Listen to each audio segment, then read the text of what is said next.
اتنے دنوں کے سرد سے موسم سے اکتا کر آج لوگ گھروں سے باہر نکل رہے تھے۔ لوگوں کے ہجوم میں وہ دونوں بھی تھی۔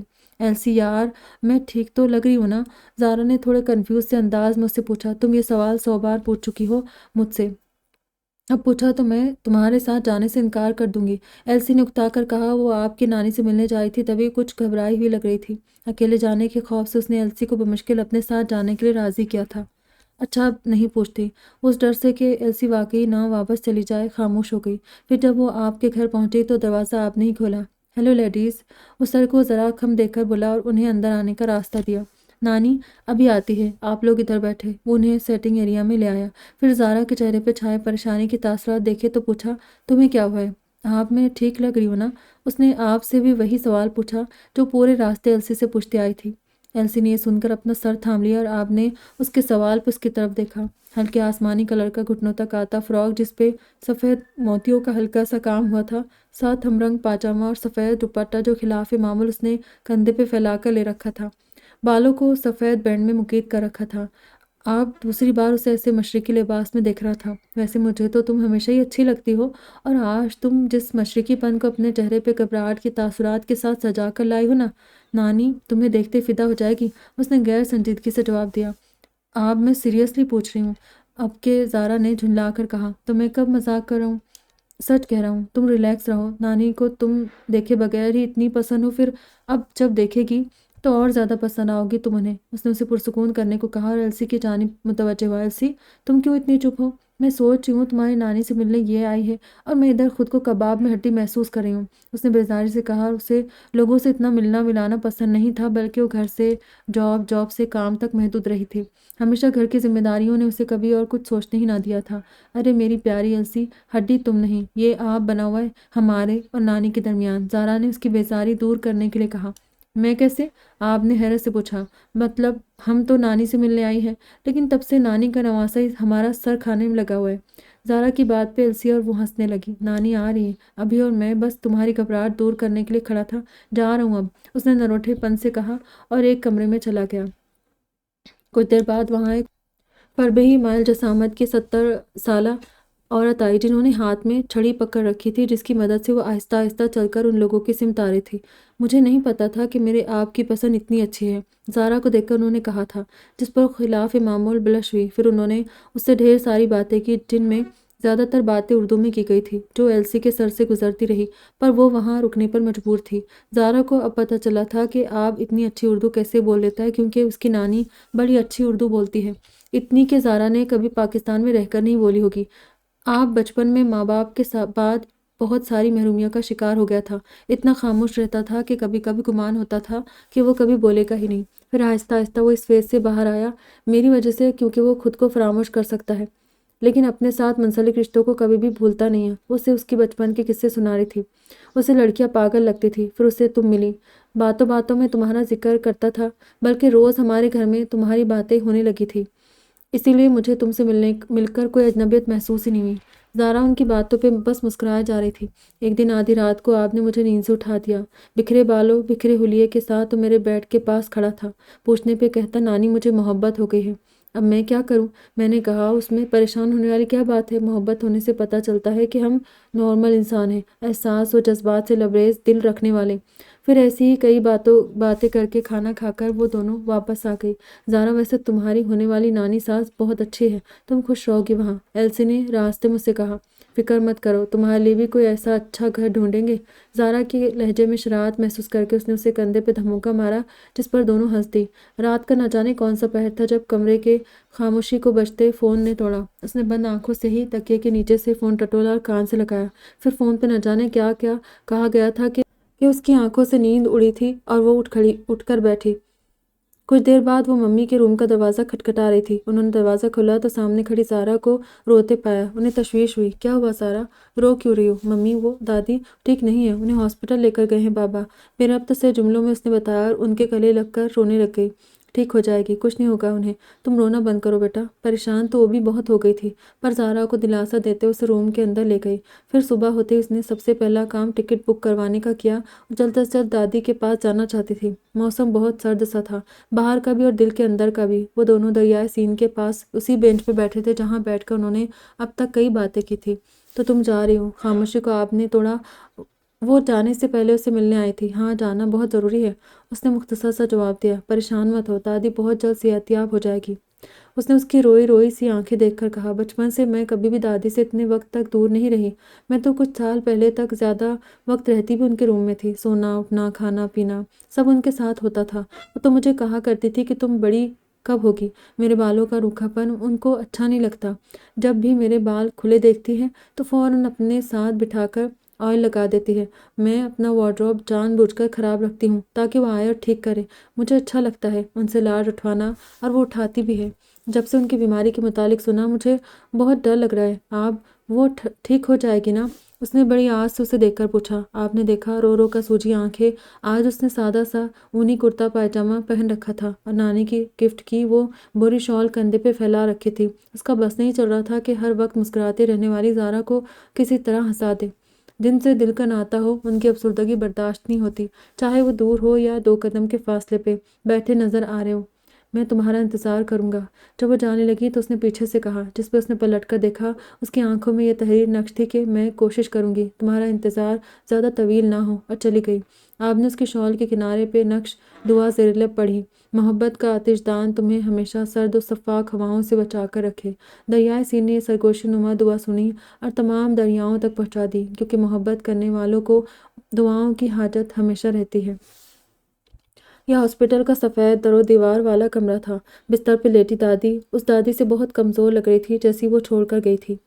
وہ بہت چاق و چوبند رہنے والی خاتون تھی، اپنا ہر کام خود کرنے والی۔ ان کی صحت قابل رشک تھی، پر اب وہ بہت نحیف لگ رہی تھی۔ وہ ان کے پاس بیٹھ کے کنارے پر بیٹھی انہیں دیکھتی خاموشی سے آنسو بہانے میں مصروف تھی۔ زارا، ایسے رونے سے کیا ہوگا بیٹا؟ جب سے آئی ہو روئے جا رہی ہو۔ بابا نے اس کے کندھے پہ نرمی سے ہاتھ رکھ کر پریشانی سے کہا۔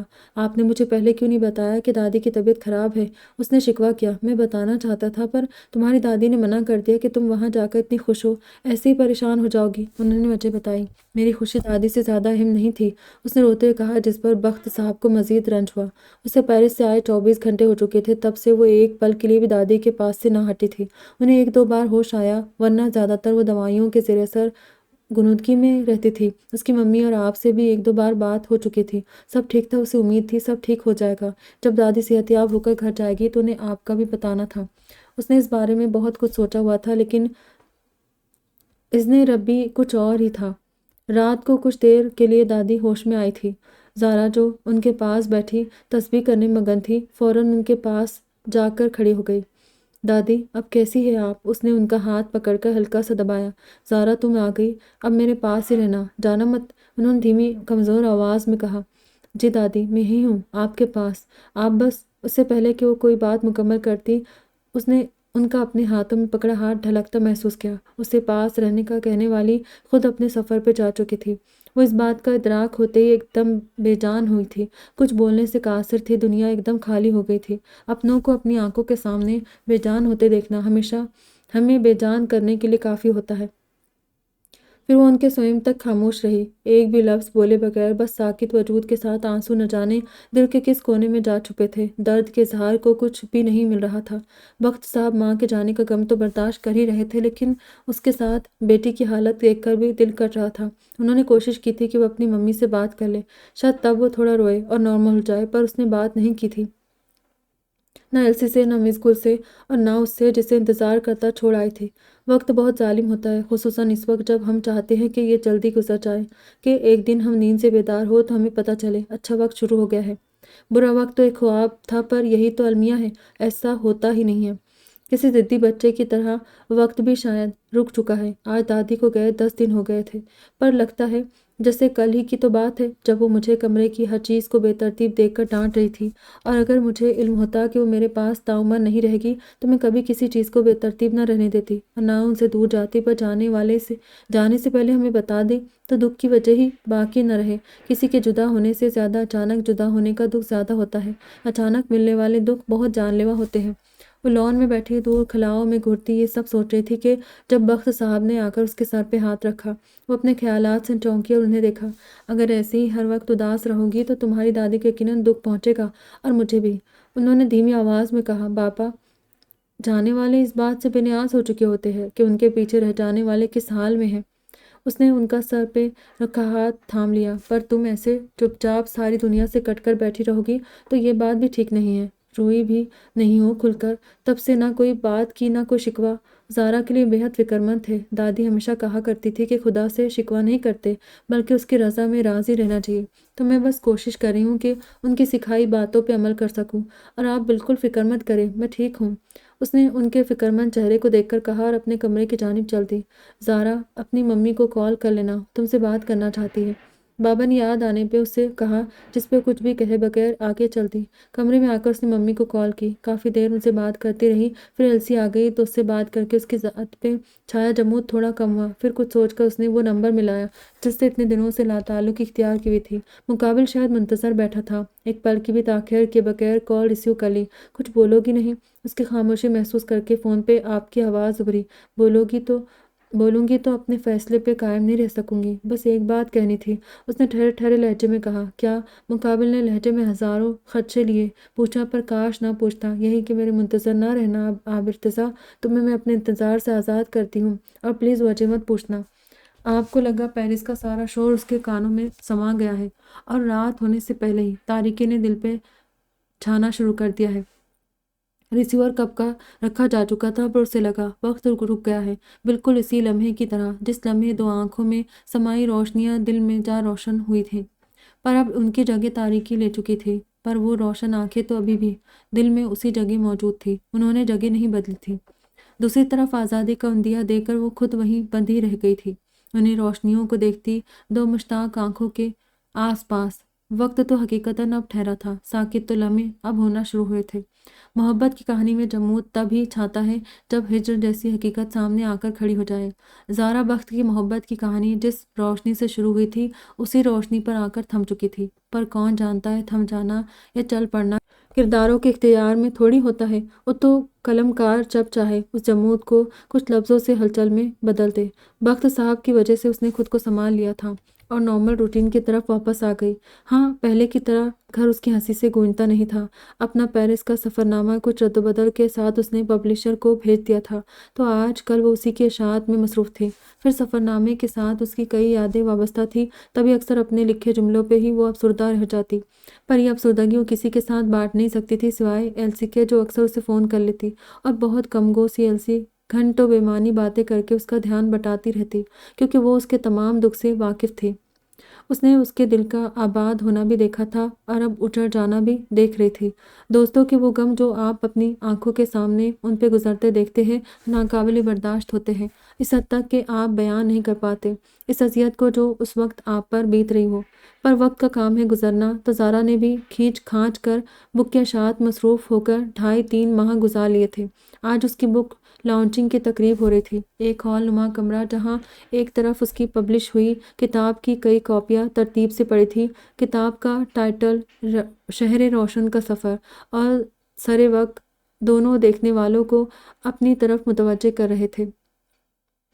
قطار سے رکھی کرسیوں پہ بیٹھے لوگ، جن میں سب سے آگے رکھی کرسیوں کی قطاروں میں کچھ صحافی ہاتھ میں نوٹ پیڈ اور قلم لیے بیٹھے تھے، اور زارا کے کچھ دوست، جاننے والے، ادب سے تعلق رکھنے والے کچھ لوگ، اور ان کے سامنے ایک کرسی پہ نیوی بلو کرتا شلوار کے ساتھ کالا پرنٹڈ دوپٹہ اوڑھے، ہاتھ میں کتاب پکڑے، صحافیوں کو کتاب کے متعلق بتا رہی تھی۔ میم، اس کتاب کی کوئی خاص بات بتائیں جس کی وجہ سے پڑھنے والے اسے پڑھیں، ایک صحافی نے اپنا پین کاغذ پہ چلاتے پوچھا۔ اگر آپ کو خالق کی تخلیق کی گئی دنیا کی خوبصورتی اٹریکٹ کرتی ہے اور آپ کو حسین جگہوں کے متعلق جاننے کا شوق ہے تو آپ اس کتاب کو پڑھیں، آپ کو مایوسی نہیں ہوگی۔ اس نے سنجیدگی سے جواب دیا۔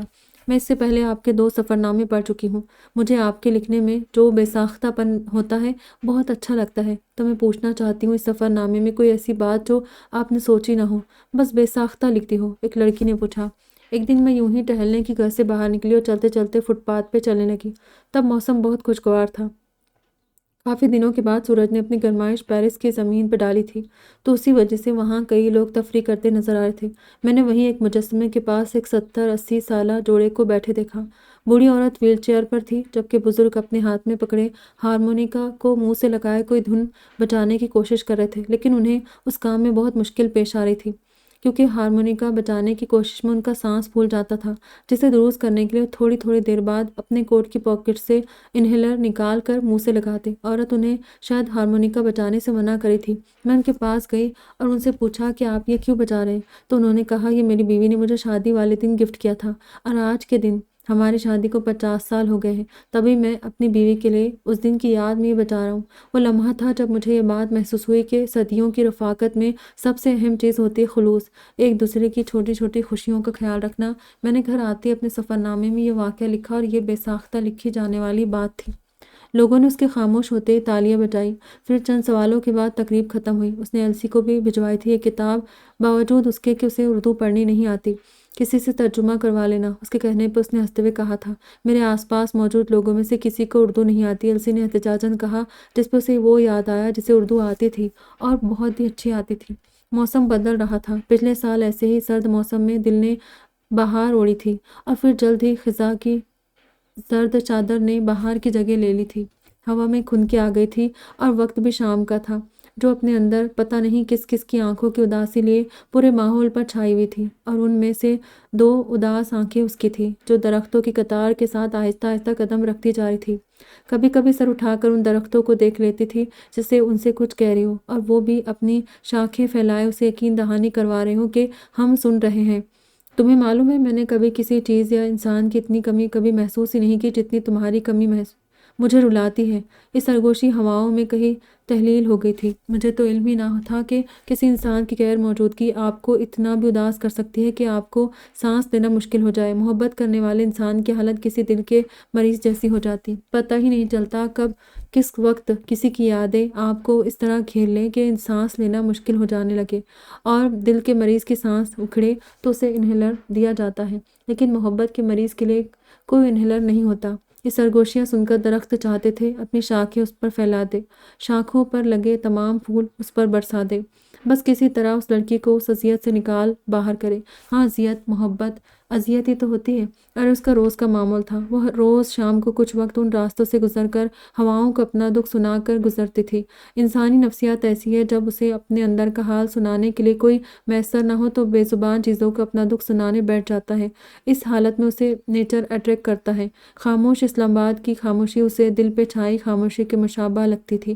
اسے شہر پہلے کبھی اتنا بے نیاز اور لاپرواہ نہ لگا جتنا اب لگتا تھا۔ اسے لگتا تھا وہ بھی ایسی ہو گئی ہے، ہزاروں لوگوں کے ہجوم میں بھی خاموش سی۔ پیرس نے اپنے گرد ایک سوگ میں مبتلا بیوہ کی طرح برف کی سفید چادر خود پہ لپیٹنا شروع کر دی تھی۔ پارک میں صبح کے 10 بجے رش نہ ہونے کے برابر تھا۔ مکی ماؤس کا مجسمہ ہلکی ہلکی برف کی لپیٹ میں تھا، اور اس کے سامنے رکھے بینچ کے پاس وہ وجود خود بھی بنا حرکت کیے ایک ہی زاویے میں کب سے کھڑا مجسمہ معلوم ہو رہا تھا۔ وہ بھی اداسی و یاسیت کا مجسمہ، سر پہ ہیٹ لیے، گردن کے گرد نیلے رنگ کا مفلر لپیٹے، دونوں ہاتھ سرمئی کوٹ کے جیبوں میں ڈالے، ہلکی سی برف کی تہ اس کی ہیٹ پہ بھی جمی ہوئی تھی۔ آنکھوں کے پار ایک منظر روشن تھا، سفید رنگ کے چٹکولے چہرے پہ ناقابل بیان تاثرات لیے بینچ پہ بیٹھی سارا بخت، اور بالکل اس کے سامنے والی جگہ پہ کھڑا منتظر آنکھوں سے اسے دیکھتا آب ارتضا، جو کہ آج تک منتظر تھا۔ یار تو یہاں نہ آیا کر، جارج، جو کب سے اسے یہاں وہاں کھڑے دیکھ رہا تھا، بے بسی سے بولا۔ کمال ہے، پہلے تو ہی مجھے زبردستی یہاں بلایا کرتا تھا اپنی مدد کے لیے، اور اب نہ آنے کا کہہ رہا ہے۔ آپ نے نظر وہی مرکوز کے لہجے کو ہموار کرتے کہا، مجھے پتا ہوتا کہ یہاں آ کر تم اپنا یہ حال بنا لو گے تو تجھے کبھی یہاں نہ آنے دیتا، جارج نے پہلے سے لہجے میں کہا۔ اب وہ جارج کے آفس میں آ چکے تھے۔ کیا ہوا ہے؟ میرے حال کو اچھا بھلا تو ہوں؟ اس نے اپنی نشست سنبھالی، پھر ہلکا سا مسکرایا۔ کہاں سے اچھے ہو؟ آئے دن یہاں آ کر گھنٹوں ایک ہی جگہ کھڑے رہتے ہو، نہ کچھ کہتے ہو۔ نانی کی کال بھی آئی تھی مجھے، پریشان تھی تمہارے لیے۔ اب کہ اس نے اس کی حالت پر تشویش ظاہر کی۔ ایک بات بتاؤں، ایک دن میں اس سے ملنے یہاں آیا تھا، کسی وجہ سے تھوڑا لیٹ ہو گیا تھا۔ جب میں ادھر آیا تو مجھے کہیں بھی نظر نہیں آئی۔ میں پورا گھنٹہ انتظار کرتا رہا۔ مزے کی بات پتہ ہے کیا تھی؟ وہ میرے آس پاس ہی کہیں چھپ کر مجھے انتظار کرتا دیکھتی رہی، اور اس کے نہ آنے کا یقین کر کے جب میں جانے لگا تو اچانک سے میرے سامنے آ کھڑی ہوئی۔ میں نے غصے سے پوچھا کہ میں اتنی دیر سے انتظار کرتا رہا، یہاں تم اب آ رہی ہو؟ تو کہتی میں تو ادھر ہی تمہارا انتظار کر رہی تھی، پھر دیکھا تم بہت دیر سے آئے ہو تو میں نے سوچا جیسے میں تمہارا انتظار کرتی رہی کیا تم بھی میرا کر سکتے ہو، بس یہی دیکھنے کے لیے میں چھپ گئی، کہہ کر وہ سانس لینے کو رکا۔ مجھے لگتا ہے ابھی وہ ایسا ہی کچھ کر رہی ہے، کہیں سے چھپ کر مجھے دیکھ رہی ہوگی۔ میں اسے دکھانا چاہتا ہوں کہ میں اس کا انتظار کر سکتا ہوں بغیر تھکے، بغیر اکتائے۔ جارج کو لگا اپنے دوست کو اب کچھ بھی کہنے یا سمجھانے کے لیے الفاظ بہت کم ہے اس کے پاس۔ اچھی دوست ہو تمہیں ذرا بھی احساس ہے یہاں میں اتنے کاموں میں الجھی ہوئی ہوں، آ کر میری تھوڑی مدد ہی کروا دو۔ ایلسی کی جھنجھلائی سی آواز فون میں سے آ رہی تھی۔ میں تمہاری کیا مدد کر سکتی ہوں؟ اور تم نے کون سا ہزاروں مہمانوں کی لسٹ کو سنبھالنا ہے؟ بس ڈریس لینا ہے اور قریبی جاننے والوں کو انوائٹ کرنا ہے۔ ایلسی کی شادی تھی، اس نے اسے انویٹیشن کارڈ اور ہزاروں دھمکیوں سے بھرا خط بھیجا تھا کہ اگر وہ نہ آئی تو شادی نہیں کروں گی، عین شادی کے وقت انکار کر دوں گی، اور ایسی کئی دھمکیاں۔ یہ بس اتنے سے کام نہیں ہے، بہت زیادہ کام ہے، مجھے تو پتہ ہی نہیں چل رہا میں کروں تو کیا کروں۔ ایلسی نے بے بسی سے کہا اچھا بتاؤ میں تمہاری کیا مدد کر سکتی ہوں؟ زارا نے گہری سانس لے کر پوچھا بس تم میری اتنی سی مدد کر دو کہ پیرس آ جاؤ تاکہ مجھے یہ احساس نہ ہو کہ میں اکیلی ہوں، ایلسی نے کہا، جس پر وہ چپ کر گئی۔ اس کی خاموشی محسوس کر کے ایلسی نے پھر زیادہ اصرار نہیں کیا۔ زارا بیٹا چلی جاؤ، تمہاری دوست کتنی محبت سے بلا رہی تمہیں۔ بخت صاحب نے اس کے کمرے میں پڑا ایلسی کا بھیجا شادی کا کارڈ دیکھ لیا تھا۔ جب انہیں پتہ چلا وہ جانا نہیں چاہتی تو اسے سمجھانے آئے تھے۔ بابا میں جانا نہیں چاہتی، اس نے مختصراً کہا۔ تم میری وجہ سے نہیں جا رہی ہو نا؟ تو بیٹا کوئی دنوں کی بات ہے، چلی جاؤ۔ انہوں نے کہا بابا میں آپ کو تنہا چھوڑ کر نہیں جانا چاہتی، ایک بار پہلے گئی تھی تو دادی کو کھو بیٹھی تھی، پر اب میں کچھ کھونا نہیں چاہتی ہوں۔ اس نے ان کا ہاتھ تھام کر کہا۔ وہ سارا سے بہت مختلف لگ رہی تھی جو ضد کر کے ان سے ہر بات منوایا کرتی تھی، اب تو عرصہ ہو گیا تھا اسے کوئی ضد کیے۔ بیٹا تمہاری دادی کا جانا طے تھا، تب تم یہاں رہ کر بھی انہیں جانے سے روک نہیں سکتی تھی، اس لیے خدشات دل سے نکال دو۔ انہوں نے اسے سمجھانا چاہا اور مزید گویا ہوئے اگر تم میری وجہ سے ہر خوشی خود سے دور کر لو گی تو مجھے بالکل خوشی نہیں ہوگی بلکہ بہت دکھ ہوگا۔ اب کہ ان کے لہجے میں تھوڑی افسردگی درائی جسے دور کرنے کو اس نے وہیں بیٹھے بیٹھے ان سے پیرس جانے کے لیے ٹکٹ بک کروانے کو کہا، جس پر انہیں تھوڑا اطمینان ہوا۔ ٹھیک 1 سال بعد وہ پھر اسی سرزمین پہ قدم رکھ رہی تھی جہاں پھر واپس نہ آنے کا عہد وہ روز دہراتی تھی، لیکن انسان سب سے زیادہ جھوٹے عہد اپنی ذات سے ہی کرتا ہے۔ ایلسی نے اسے دور سے دیکھتے ہی ہاتھ ہلایا اور آ کر اسے گلے لگا لیا۔ اس کی خوشی پورے چہرے سے چھلک رہی تھی۔ مجھے یقین نہیں آ رہا کہ تم آ گئی ہو، ایلسی نے کہا اور ہنس دی۔ یہ تمہیں اتنی زیادہ خوشی میرے آنے کی ہو رہی ہے یا پھر اپنی شادی کی؟ زارا نے ہمیشہ سنجیدہ رہنے والی ایلسی کو بات بات پہ ہنستے دیکھا تو پوچھ بیٹھے یہ بتانا مشکل ہے کہ مجھے کس بات کی خوشی زیادہ ہے۔ ایلسی نے مزے سے جواب دیا اور اس کا سامان گاڑی میں رکھوانے لگی۔ مجھے لگا تم کہو گی کہ تمہارے آنے کی زیادہ خوشی ہے۔ اس نے مصنوعی ناراضگی دکھائی۔ تمہارے آنے کی خوشی تو پورے پیرس کو ہوگی، مجھے تو 2 اکٹھی خوشیاں مل رہی ہیں۔ اب وہ ڈرائیو کر رہی تھی، ذرا سا چہرہ موڑ کر شرارت سے کہا زیادہ باتیں مت بناؤ اور یہ بتاؤ کہ اچانک تمہیں شادی کا خیال کیسے آیا؟ اس نے بات بدلنے کی غرض سے پوچھا۔ یہ خیال مجھے نہیں، مس گل کو آیا، ان کے ایک دوست کا بیٹا ہے سائمن، وہ ایک پرائیویٹ کمپنی ملازمت کرتا ہے، مجھے انہوں نے کہا ایک بار مل کر بات کر لوں، اس سے اگر پسند آیا تو ڈن کر دیں گے۔ اس نے تفصیل سے بتایا اور تمہیں وہ پسند آ گیا؟ اس نے بھی ہنستے ہوئے اس کی بات مکمل کی۔ پسند کا تو پتہ نہیں، پر مجھے لگتا ہے میں سائمن کے ساتھ خوش رہوں گی۔ پھر سائمن کو ڈسکس کرتے کرتے گھر پہنچی۔ چلو میری ایک بیٹی کی شادی کی وجہ سے دوسری بیٹی تو دیکھنے کو ملی، مس گل نے شکوہ کیا اور اسے گلے لگایا۔ ممی ہماری تقریباً روز ویڈیو کال پہ بات ہوتی تھی، اس نے یاد دلایا۔ ان زمینی فاصلوں کو سائنس جتنی بھی کوشش کر لے کم نہیں کر سکتی۔ جو خوشی اپنوں کو حقیقت میں سامنے پا کر ملتی ہے وہ ان ویڈیو کالز میں کہاں، یہ تو فاصلوں کا احساس مزید بڑھا دیتے ہیں۔ انہوں نے اس کے گال پہ پیار کرتے کہا ممی آپ بہت پیاری باتیں کرتی ہیں، اس لائن کو میں اپنے کسی کالم میں ضرور استعمال کروں گی۔ اس نے اس موضوع کو بہت آرام سے ہنسی مڑا دیا۔ میں نے تمہاری کتاب کسی سے ترجمہ کروا کر پڑھ لی اور اس میں جو تم نے میرا ذکر کیا ہے وہ مجھے بے حد اچھا لگا۔ وہ دونوں شاپنگ مال میں ایلسی کے ڈریس کے ساتھ میچنگ شوز پسند کری تھی۔ جب ایلسی نے اسے بتایا اچھا پر تم تو کہہ رہی تھی ادھر آس پاس جاننے والوں میں کوئی اردو نہیں جانتا، زارا نے ایک جوتا دیکھتے ہوئے پوچھا۔ ہاں پر جس سے بک ٹرانسلیٹ کروائی وہ بہت اچھی اردو بولتا ہے۔ ایلسی یہ کہہ کر دوسرے ریک کے پاس جا کر کھڑی ہو گئی۔ جب شوز خرید کر وہ شاپ سے باہر نکلی تو ایک چھوٹا بچہ اس کے ہاتھ میں ایک گلابی رنگ کی چٹ پکڑا گیا جس کے ساتھ ایک سفید پھول بھی تھا۔ اسے ایسی کچھ پرانی چٹس یاد آئی اور چٹس دینے والا بھی۔ شہر روشن کا سفر بہت اچھا لگا، یہ سفید پھول پیرس کی برف کی طرف سے۔ چٹ پڑھ کر اس نے ایلسی کو دیکھا، اسے اب سمجھ میں آئی اور اچھی اردو بولنے والا مترجم کون تھا۔ سوری اس نے بک مجھ سے بہت منتیں کر کے مانگی تھی۔ ایلسی نے تمام بے چارگی